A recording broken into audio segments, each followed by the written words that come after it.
It's Around the Horn, the show of competitive banter. Here's Tony Reale. We'll start with this story. Interesting story coming out of New England. The Patriots are telling Tom Brady's trainer, no more team playing, sideline access revoked. Alex Guerrero, who according to the Federal Trade Commission faked being a doctor and claimed his products could cure cancer and concussions. That was reading from a Boston Magazine piece from 2 years ago.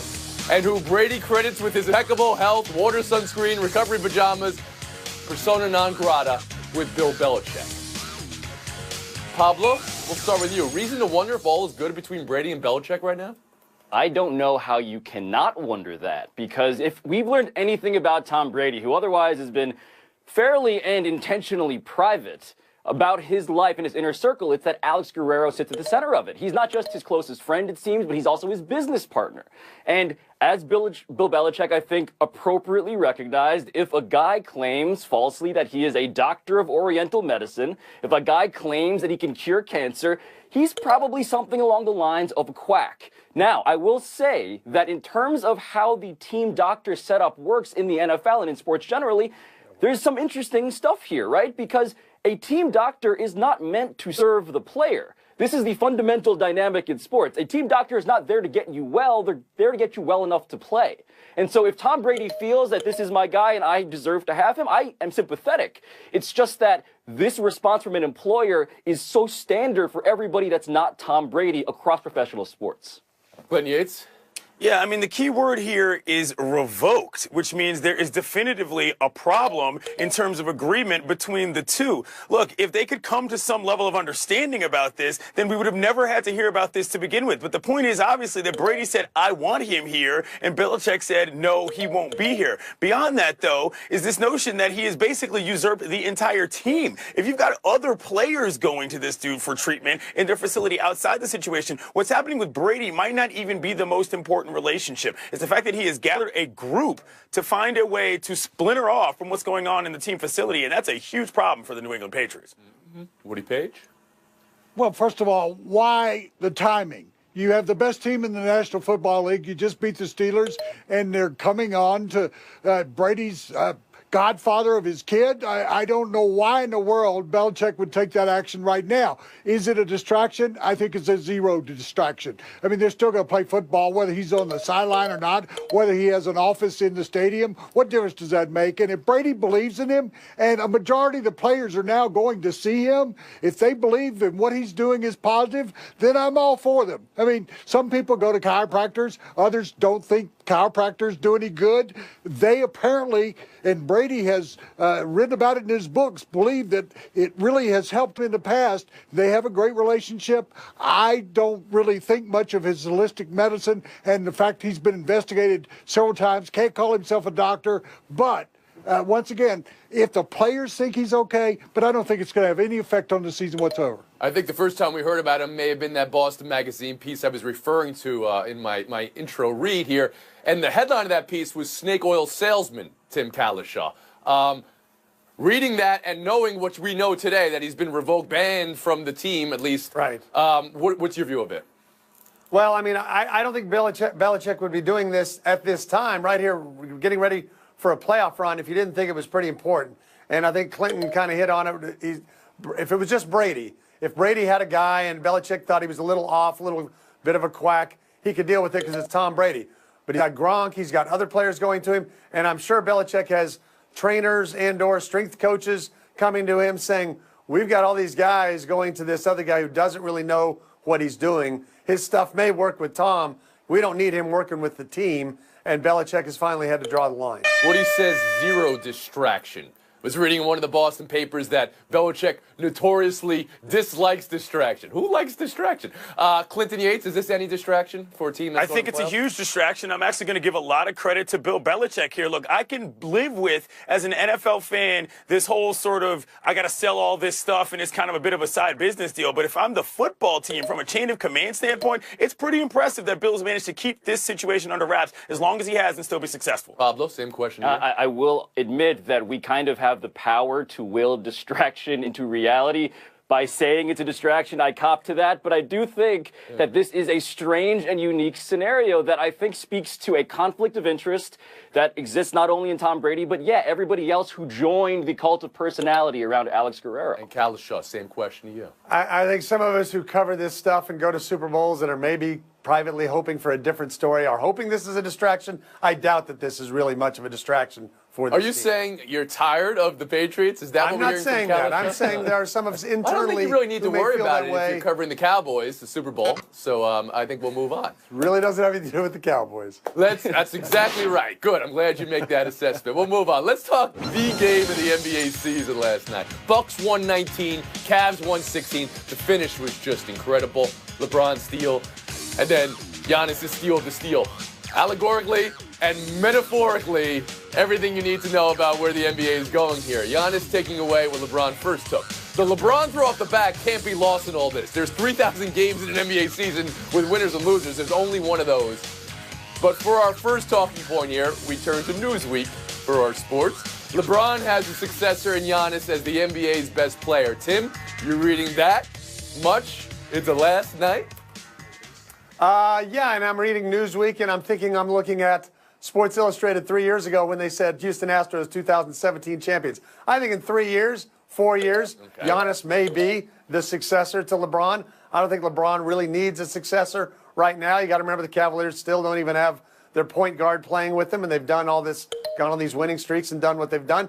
But obviously, the Bucks are a fun team to watch. Giannis is one of the top 5 or 6 players in the league, and he might even have an MVP season in the next year or two. I don't think anything he does will qualify him as the successor to LeBron right away. Pablo Torre? I tend to think that the line of succession symbolism there actually does borrow from the royal family in a real way here, in the sense that we talk a lot about who's next, who will inherit the throne, and we've been talking about the same dude on that throne for decades, right? We talk about princes. It doesn't seem to manifest in reality all that quickly, and so it is with LeBron. The guy isn't going anywhere anytime soon. So I thought it was encouraging that after the game, LeBron, when asked about the Bucks and Giannis, said, well, we beat them the first 2 times this season. That tells me that he recognizes him as a legitimate object of interest, someone that he must guard his image against. But in terms of, is the succession plan going to happen now? I think we have a long way to go before that happens. Yeah, I mean, for the Newsweek reader, I guess what that's saying is the only person with the potential to hit as high as LeBron has coming up in the NBA is Giannis. But for me, the lasting image of that game was LeBron literally on his behind when Giannis was winning that game. I mean, it wasn't just that he stole it back from him. He was on the ground in a place of, physical lesser thanness. I was really impressed by that game. I liked the way they went back and forth. It was a fun one. Wopa.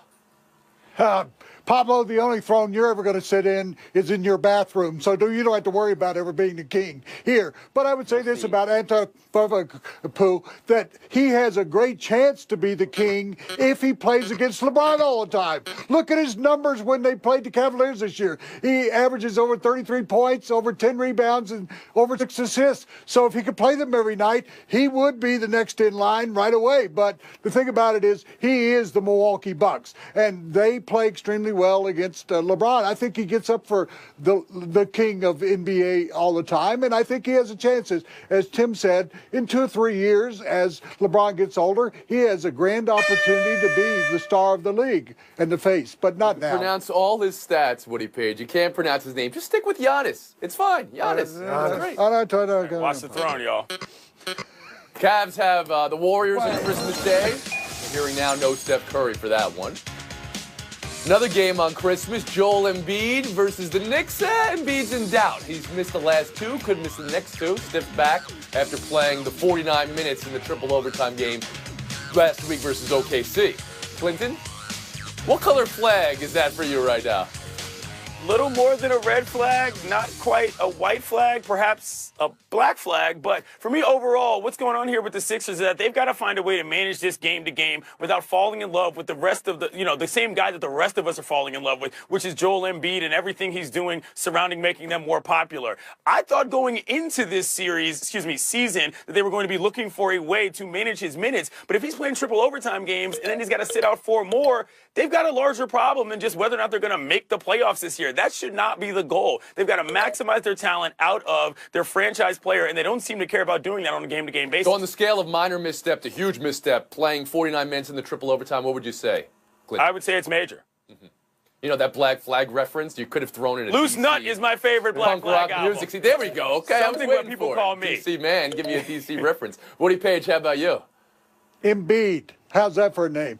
I think that the situation, if you go beyond that triple overtime game, he's played a total of 87 minutes in the last 2 games he played, that Mr. Process is not really being treated right by that team that came up with the process. I mean, it's sort of like Strasburg when he came up, that everybody knew he was going to be a star, and they watched how they treated him. I think making a baseball reference is right here, that he had back problems going back to college, and given that he's been injury prone since he came in the league, you've got to watch this carefully. When he's in the lineup for a game, they actually are a winning team. When he's out of the lineup, they lose most of their games. They've only won one would you have pulled without him. Embiid after the first overtime? Because that's what it comes down to. Sure, You brought up the Nationals. If I could just continue, the Nationals got destroyed for pulling Strasburg out of a season they were going to the postseason in. So that's the position the teams are in right now. You would have pulled Embiid in the first overtime and not have him played in that game? No, I would play him less time in the first half. I'd play him maybe 12 minutes in the first half where you need him down the stretch. But if you're going to play him 49 minutes into those 3 overtimes, you've made a mistake. Let's it's a coaching mistake. It's a management mistake. Tony, I'm going with the green-white checkered flag. We've had a lot of crashes and stops and starts in Joel Embiid's career. That seems to be what this is all about. And it's frustrating because he's so fun to watch and to think about what he can be. And then the next thing you know, he's going to miss a series of games. But on the overtime, it surprised me they played him as long as he did. I do think that was a mistake, given how awfully cautious they were with him for years. And I've never really understood why coaches feel like they can't substitute in overtime, because half the time, especially when you get to triple overtime, 3 guys on each team look like they're dead and they're not giving you anything anyway. Get somebody else out there who hadn't played in 30 minutes. Bob Latore. I was watching that game, and I loved that he played all 3 overtimes. But we should just be clear that that is an irrational thought. And if we are thinking about whether championship contention is a life or death proposition, as many fans seem to want to believe that it is, then Brett Brown was in the wrong. That was a very irrational thing to do. Embiid has these lower back problems. He's playing 49 minutes. That's crazy, objectively, for a game that doesn't really matter. But I am sympathetic to Brett Brown because, to continue that baseball analogy, if a pitcher has a no-hitter going into the 9th and he has 130 pitches, it's easy for us to say after the fact, especially when they lose, that it wasn't worth it. But at the time, given a franchise that really needs a victory, I totally get why Brett Brown did it. It was just irrational, and we have to sort of own that. It's interesting that this is Brett Brown here, who's a disciple of Greg Popovich. And Greg Popovich, what is he known for more than anything? Well, Popovich may be the only coach in the league that would have pulled a guy in the middle of a game if he would have played him to start the game. Buy or sell. Derek Jeter, Miami Marlins season ticket holder session, where he wore complaints for 90 minutes, defended himself a little bit, and got a "Do you know who I am?" from Marlins man. Woody, your review of it? I don't think it was a good choice for Derek Jeter whatsoever. I mean, the guy had spent 20 years building up his reputation and goodwill, and he's really kind of ruined it over the last several weeks, not going to the owners' meetings and not general managers' meetings, and then holding a town hall for season ticket holders and 200 showing up. What kind of turnout is that? I didn't think he handled the questions well. He kept deflecting everything that was asked of him. Tim Kalishaw? I don't know that he deflected everything, and he gave him 90 minutes. He showed up. I'll give him props for this. Now, it still doesn't make up for his winter meeting idea that we have a president of baseball operations. I don't need to be there, as if he's an absentee owner. That's never going to work, and I think he's figured that out. But the fact the fans didn't buy it, at least he showed up and gave him a chance to vent. I buy that this is specifically the role that Derek Jeter was brought into play. I mean, he's not the majority owner, Bruce Sherman is. This is kind of his role, to be the face of the team. But I also sell the fact that this is a plan that was ever going to work in terms of satisfying anybody in South Florida. Like, the hard part about selling a process-type rebuild, whether you're the Astros or anyone else, is that it all looks terrible at the beginning. And this is a fan base dealing with PTSD about the same exact thing. So it's a lost proposition from the start in terms of that optics. Glenn Yates? Woody, 200 people showing up is every single season ticket holder they got, so I'll give him some credit on that. I'm selling the idea of it overall because what is there to gain? He seems like a guy who thinks he's a good candidate but does not want to hire a campaign manager. There are actual people who have those jobs. You need some help in this. It's only going to get worse by showing up in front of the fans. Buy or sell two. Lane Kiffining last night in the Cheribundi Tart Cherry Boca Raton Bowl. FAU went up 31. Then they went for 2. On the way to a 50-3 win over Akron. Tim, there was buzz around last night. Is this a good look for Kiffin and FAU? Actually, I hate to say it, it is. It gets him noticed. It gets him on this show. It gets him mentioned elsewhere. If they win 49-3, we probably ignore it. Going for 2, like kind of a jerk, and getting to 50 and putting it on the assistant AD of the other school, it gets the program noticed. That's what he's there for.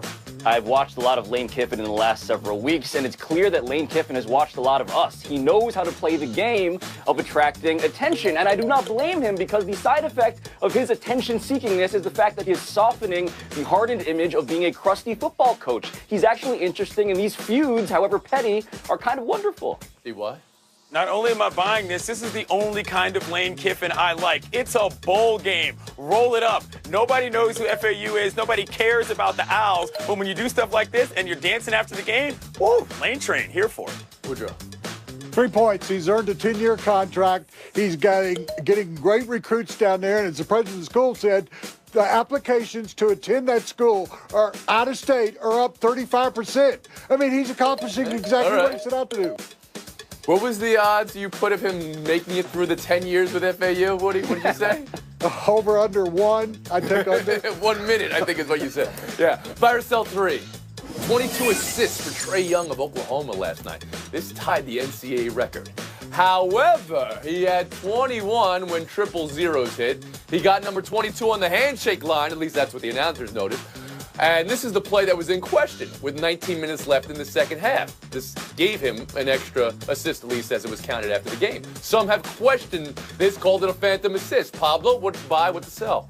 I buy that is an actual assist, but I also buy the fact that we need to educate ourselves collectively as to the fact that assists can be conjured out of thin air. So it may not happen in this case, but just be aware that, for instance, Russell Westbrook last year, when people are chasing stat milestones, at home, Westbrook got about 2 more assists than he did on the road. Why? Because you can just make up assists. It's super, super flexible. But off glass pass, you're counting that as an assist for sure. How about you, Clinton? Off the glass should. I'm definitely buying that as a pass, but I'm selling the fact that there's anybody on the Sooners that can actually bang that if he throws the pass correctly. I don't know why he's throwing that pass. They don't got anybody who can put that down. I'm buying that it was an assist. Tony, I asked you to look at the second assist in the National Hockey League and explain that to me. But the other thing is this kid, Young, averaged 42.5 points as a high school senior. He is now passing the basketball. You got to appreciate that. As the only former OU basketball beat writer on this panel who saw Wayman Tisdale break many records, I know the credibility of those people, Lloyd Noble, beyond reproach. Very deserving for that assist. Give him the record, or give him the tie for the record. Woody Page, holiday starts right now. Have a very Merry Christmas. And thank you so much for taking us on a tour of your house. And Torrey Yates showdown, buzzer beater on the ice last night. The Las Vegas Golden Knights' incredible start is becoming an incredible middle. That type of win make you think they're for real, Pablo? Yes, their only mission really was to normalize sports in Las Vegas, and now they come out and beat the Lightning, which were leading the whole league in points with 50. Yeah, but Marc-Andre Fleury in the netminder situation is the reason why they're doing so. He's back now. Shout out to Malcolm Subban, who filled in while he was off. I like the team, the way that team looks. If they make the playoffs, they're definitely for real. Yep. If they make the playoffs, they're definitely for real. Yeah, okay, thank you for that piece of information, Clinton. That's going to lose a point. We'll move on. Showdown 2. Tim Lincecum, he's ripped. Is he ripped enough for Major League Baseball teams to bring him back? See why?